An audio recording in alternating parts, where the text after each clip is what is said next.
The persona he had was ordinary man, and he put on the suit. The suit gave him his special persona. The suit allowed those unique powers to emerge, both internally and externally.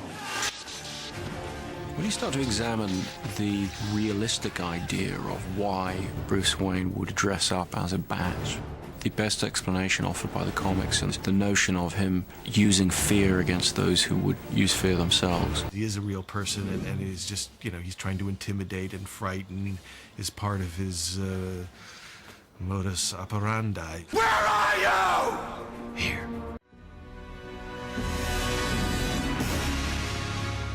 From the beginning, just felt he was black. You know, just there was no question about it, not blue or dark gray or whatever. It can be truly said that I have a bat in my belt. And obviously, the leotard is ridiculous. Shall we dance?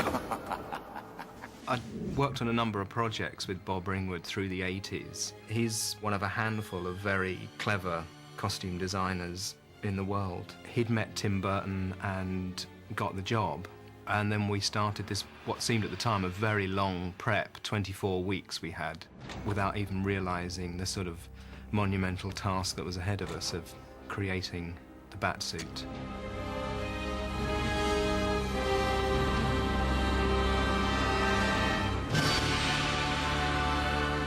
Yeah, I guess we had all the comics, and obviously Tim and Bob, you know, from the outset, we're not going to put a guy wearing his sort of underpants over a pair of tights. We were definitely never ever going to do that look. Bob was very keen on bringing other elements in, which helped develop it into something other than just a kind of muscle suit. We started off with a live cast of Michael, and basically sculpted the Batman elements over it, leaving all the spaces for him to bend his arms and legs, and all the joints had to be kept mobile. Once the shape worked, then we had to take moulds of it, and the moulds then had to have foam cast into them. All the pieces then had to be glued onto the undersuit and all of that, and the cowl had to be joined onto the cape, which had to be joined to his body because the cape was very heavy. The whole idea of making that cape just came to Bob one day. We were at lunch one day and we were sitting in a restaurant, and I think it may have even been a circular table, and it just hit him that if we used a table as a mould and sprayed that with latex, we could make a big circular cape as big as we wanted. Worked on several different types of weights of the cape, you know, in terms of easier to flow in the breeze, more heavy to give it a weight to it, more wingspan. Just whatever we could do to give him the persona that he was trying to project. We did texture the latex suit and particularly the cape, so it had a kind of bat skin texture to it. And we were experimenting then, really. You know, the latex was probably a couple of inches thick in places, so you're dealing with something that's very hot and uncomfortable to wear. It did look very strange not having the eyes made up. I'm sure we did tests, only realizing at that point that in fact it had to have a sort of seamless appearance, and making up the eyes would intensify the whole thing, make it look less like a carnival mask, I suppose. I put on the thing and I put on the cape. I wanted to get a feel for Michael because I knew it was a weird thing for him to deal with. You couldn't hear in that thing, you know, your vision was sort of, and it was like really heavy. I mean, you know, depending on which cape he was wearing. So I did try things on just because I did want to know what he was up against. To take a dramatic actor and say, and by the way, we're going to cover you in latex and expect you to act, you have to care for him in a certain way, I think. So I can claim to have worn the suit simply because I wanted to be in a position to say, yes, I do know what you're talking about. I don't know that we realized how restrictive it was going to be until we got there. Who is this guy? I don't know. Until we find out, keep a lid on it. Batman certainly couldn't do a head turn because, you know, his neck was joined to his torso. In fact, the look then was probably to suggest in the comics that the cowl and cape were kind of one thing. I think Michael's problem was he had to find a physical vocabulary to cover the inadequacies of the suit. So we have what became known, and actually has become loved by a certain sort of fan, as the Bat turn. John Peters came to me one day and said, Warner's have this thing going with Nike. Can you use any of their sportswear? And I talked to Bob, and he said, well, 80s sportswear is not going to fit in with our 1940s look. And then it just came to us that, why don't they make the Bat boots? They made the Bat boots from scratch based on one of their cross trainers at the time. Michael and the stunt guys absolutely loved them. They had, you know, a really supportive, comfortable boot. Michael Keaton tried to do all his own stuff, but it's hard enough normal to do that, but when you've got this almost immovable suit on, you have to be a kind of Superman to be able to move. So we had a normal stunt guy, we had a karate martial art guy, and we had a ballet dancer. And the ballet dancer was the one who did the walk-in, because this guy could swish his cape and look great, you know. And then two quite tough guys to do the fighting. Once he was filming and looking good on camera, that was when we were happy with what we'd done. Meow. Costumes on these movies are always a nightmare. Michael's costume we tried to improve upon from the first movie, make it work better for him, and you know, the fans go nuts if you change anything on the costume, so we had to kind of be careful about that. No designer just wants to just say, okay, let's bring the bat suit out of the bat closet, you know. It's like you're working on a movie, you gotta kind of go for it a little bit. The first film had such a great look to it. There was no reason not to continue it. On the second, we had the luxury of what we didn't have on the first one, which was time. And of course, we had more money because it had already established itself as a successful phenomenon. We had an amazing team on this movie. Bob Ringwood, who had done the first film, and Mary Vogt costumes. I mean, so talented and really adept at translating Tim's drawings and his designs into reality and making them functional. Well, we looked at Art Deco toasters and vacuum cleaners, all things which, for no apparent reason, were aerodynamically designed, and tried to incorporate that feel of them. I mean, we got lots of photographs that we blew up and had around all the sculptors when they were sculpting, and it just the fact that the photographs it somehow translated itself into the things that they were sculpting. Tim's thinking was to really make the Batsuit a lot sharper and a lot slicker. Tim, I know, was quite keen for it to look like an Oscar, to have that kind of feel to it. There was already a full-size prototype that was sculpted. It was a little rough, but it was a completely new approach. Whereas in the first movie, Batman had very much human anatomy on his armor. This new one was more sort of Art Deco-y, very hard mechanical lines and plating. So that was already pretty established before I came on, and my job was just basically to sculpt like the actual suit for Michael Keaton. He had done it perfectly. It looked exactly like something you would have made at Ferrari. It looked like, you know, a car designer had done it. And it was like, oh, he says, is that okay? You go, yeah, that's kind of exactly. We start with a fiberglass body cast and then sculpting clay over the top of that, which will then make the foam latex suit. So everything that's in clay will be eventually in foam latex. They take the sculpt, they mold it, and then they generate a fiberglass copy of it, and they go in there and they resand it and they polish everything up really beautifully, and then they remold that again, and then all the pieces were generated from that. So you get a nice smooth car finish. It's a very, very dense foam rubber, and they put a lot of black tint inside of it, so when you finally run the suit, it comes out one solid color, and then they take that and they sew it onto the spandex suits and in sections. They have to make like 30 suits, because when it gets scuffed up, you're done, next suit.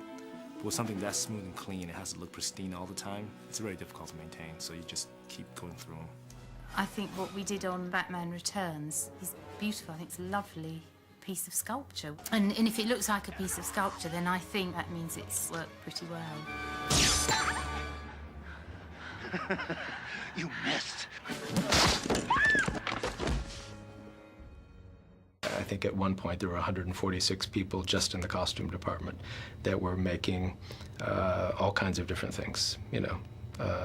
You would throw an idea out there, throw a concept out to these people, and you would get any number of different ways that you could have what you want thrown back at you, which is, you know, really unheard of anymore. Bob Ringwood is the best designer to work for. He is incredibly creative. He knows how to pick people who know how to do what they do, and he gives them an idea, says, this is what I want. He gives you a really specific illustration that you know exactly what the costume is supposed to look like, and he comes and talks to you, and then he goes away and lets you do it. I really wish that my kids would have been around when we were making it, because my nieces and nephews came to visit the set, and there was something about putting that suit on, and you know, it just made you want to, you know, be a superhero, you know, and you really you kind of bought into it. And when kids would come on the set, it was unbelievable. I mean, they would literally be speechless. I would sort of try in the first couple of weeks when I was in the bat suit to entertain the kids, and I goof around with the cape, and the kids go into a trance in front of the bat suit. It's amazing to watch because, particularly with the boys, they just get completely entranced by this costume. They don't need any entertainment at all. So after a while, I would just stand there like I was in the Wax Museum. When a kid meets an actor in a Batman costume, he's met Batman. It isn't an actor that's Batman. And so that's part of the thrill of it, part of the wonder of it.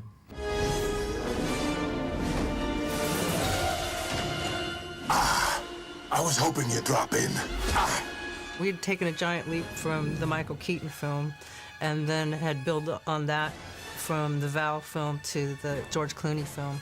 And at that point, you know, we had the same group of people that had been working on the same problem for 2.5 years. We can design a piece that fits into here. So well, we can certainly do scenes with and without it. On all those movies, you have the common link of the costume designer and Bob Ringwood's interpretation of the original vision, and then the development of that. And I presume Warner Brothers' concerned that there is some follow-through from one to another. And then what we're going to do is this gets painted, then the glove comes to a line, and then it'll go to a point on the glove. I don't think we ever had it that well worked out. I think it was just a creative process. Deals with, okay, we have this suit, now where are we going to go from here on out?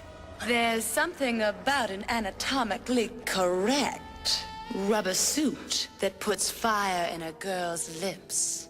They wanted to basically have it feel human in a way, and yet very sort of animal in a way, if that makes any sense to you. And it was trying to come up with that sort of combination that just worked. And I think Joel loved the idea of having nipples on it, as I recall back now. Joel Schumacher is the man who put the nipples on the bat suit. That's what Joel Schumacher did. And it amazes me that that could have offended as many people as apparently it did. Bob really wanted the blue-black suit on that movie. And in the beginning, we loved the blue-black because it was more like the comic where you would get the blue highlight on the black. But then we found out later that it didn't hide as many sins as the all-black suits did. You know, if they got a scratch or a cut in it, it showed. The cape attachment was a different thing. The original one, it came from here, and this one we had some machine parts milled so that the cape actually came from one place and rotated. So we hired a guy from aerospace industry to mill the pieces for us so that we could have this really sleek closure on the cape.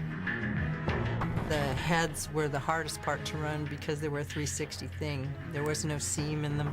So those were usually, the nose was the one where we got the most air bubbles. That was the problem. And the ears, the only ears at the end of the ear would come off.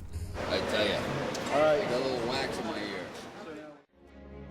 When they morph into another suit, we only had about 3 weeks to produce those suits at the end of the movie. So we went back and took some of the ones from the movie before and cast the silver pieces onto those suits and then glued them on. You ride? Felt like I was making a toy commercial. I mean, literally.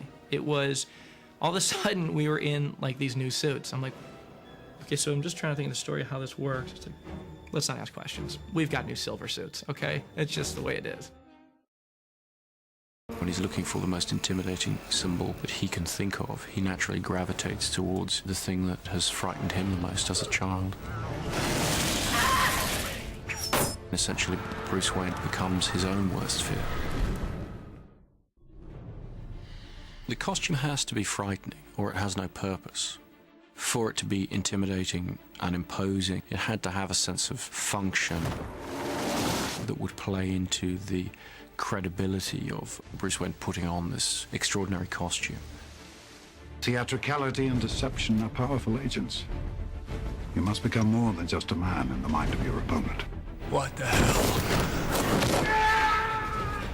But I wanted to combine that with a design that incorporated the more operatic, animal-like, organic qualities of the costume. Chris wanted his legs to be more supple, and him to be able to kneel down when necessary. And he also really, more than any other thing, wanted Christian to be able to move his head more and not do the superhero movement of turning the shoulders and the head at once, you know? The last versions of the costume had a very kind of industrial, almost kind of machine-made kind of look to it. Chris, with Lindy and Julian and Dan sculpting, were reducing it back to the human figure. We came up with the idea that it was something like a combat outfit. Nomex survival suit for advanced infantry. It had a really high-tech inside, mixed with a wetsuit. That would explain why it hugged the body and looked so sort of neat and sexy, really. You actually saw the inner workings of this suit. It's kind of carbon fiber plates. It protects the core of your body from falling below a certain temperature. He goes into the workshop and decides to spray it with a latex black spray, which removes the heat signature. So if you look with night glasses, which detect body heat, this refuses to allow you to see it. And as he tinkers with it, you see how he develops it from that into the black Batsuit. Once it was actually getting made for me, there's all sorts of interesting processes that you go through where you have to have your whole body, you know, molded. A plaster Christian Bale is then produced out of that mold, and as soon as the concept sculpt was approved, and it's literally broken down and remolded into the different parts of the costume. And the cowl, the torso, the legs, they all have to be sculpted individually from that original one piece. Getting the foam as black as possible was a problem, as that reduces the durability. We're not painting the foam, it's kind of the foam as it is. When those molds have been injected, they're cooked in a big oven, and then they come out of those molds. They're wet. It's just a very efficient way, it's just to put it through an old Victorian housemaid's mangle just to extract the water. The piece is taken out and dried, they're then prepared for trimming. The mold doesn't produce like a cookie cutter kind of effect. There are flashings, these sort of waste areas on the edges of the foam that have to be trimmed back before it's glued down to the suit. And they're trimmed very patiently by our wonderful girls in art trimming. The cowl itself is very expressive. This man's angst really shows through on the sculpt. Rather than being a mask, it actually shows his character. I love the sensitiveness of it. You can feel the workings of his face underneath it. It gives you this huge neck, you know, kind of like a panther, this real kind of feral look, you know, as you're going to pounce on somebody all the time. I was just surprised at how intimidating he becomes and how much it changes him. He really channels this other character. When he's confronting an individual that he wants to take down, he kind of ceases to be human. I swear to God. Swear to me! In the comic books, the cape flows, and you always see Batman crouch like a gargoyle on the edge of a building, and the cape kind of billows and drapes around him. Chris really, really wanted the romanticness from the comics of the cloaks. So they had to be supple and they had to be able to take the wind. We did prototype using actual velvet fabric. One, go. We got quickly bogged down because it got waterlogged and, you know, became sort of too heavy. So we invented our own fabric. Which is the finest parachute silk, which is a nylon, so it's waterproof. And then flocked, which means you shoot little tiny hairs into it, so it ends up as if it's a velvet pile. So it's got the animal feeling on the outside and the waterproof nature and the lightweightness that it flies.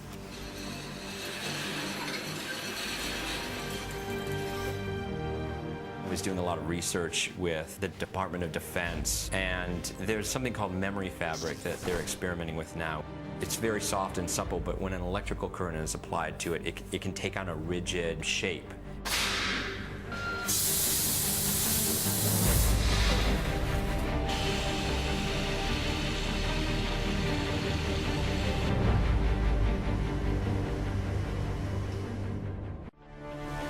Preparing Batman Begins, I had wanted to redesign the technology of the suit completely, but we really didn't have time to be able to completely rethink the way in which the suit will be made. So in coming into the sequel, I really wanted to get Lindy to follow through that idea of, you know, building it from the ground up in a completely different way. We're using completely different technology.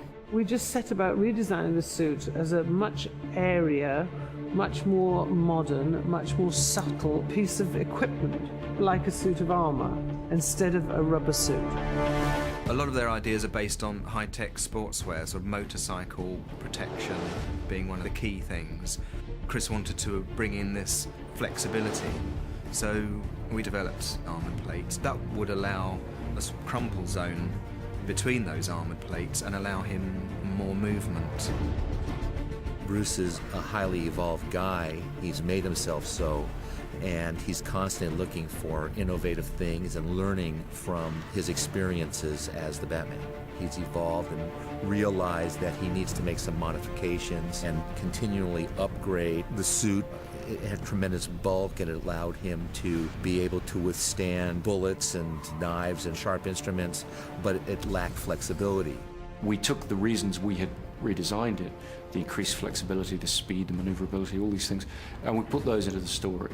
We wanted to give, and I'd been looking for the story reasons for redesigning the suit, and then it occurred to me it's actually very simple. We just would have it be the real reason we did redesign it, which is he wants to be able to move faster and more flexibly. That's what we put into the story.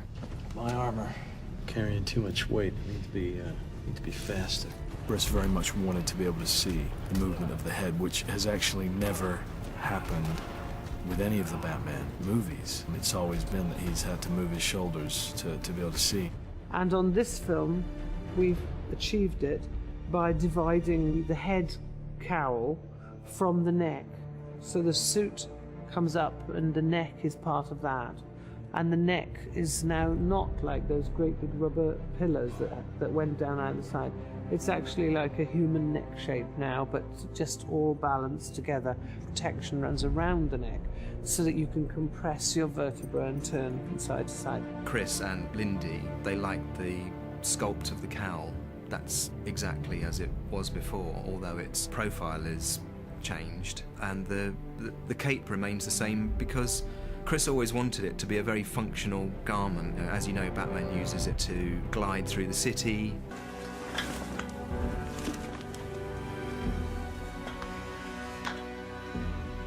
Nice outfit. You're just jealous because I'm a genuine freak and you have to wear a mask. You might be right. All the guys complain about their costumes, all right? That they're heavy, they're hot, and they are. They weigh over 50 pounds, and they're brutal to wear. There's naturally, after 6 months of filming, a kind of a love-hate relationship with the thing, because you get headaches in that thing, you know? And I kind of say to myself, use it, you know? The guy's meant to be kind of fierce. When you get a headache, you feel fierce anyway. You know, you got no time for anybody. You're impatient. So I just said to myself, use it, you know, and I just put up with it, you know. This is a hell of an honor, really, getting to wear this. The Batsuit's a little trickier. The problem is everything covers your ears are completely blocked and your eyesight is like that, and everything is up underneath your throat, and everything is about 2 sizes too small, you know. You'd get by 3, 4, 5, 6 days a week, and you'd be working, you'd kind of be lost in your work, and you don't pay attention. Then one day, you kind of stop, and you kind of forget about what you're doing, and look around, and we all look at each other dressed, and it just seems ridiculous and silly and great fun.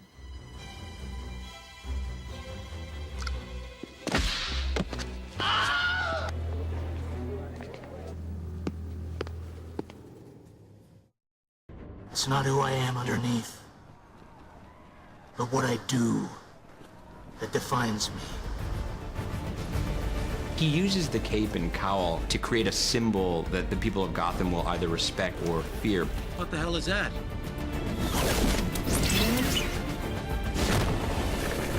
What the hell are you?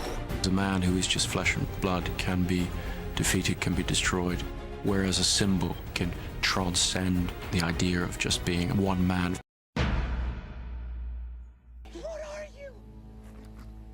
I'm Batman.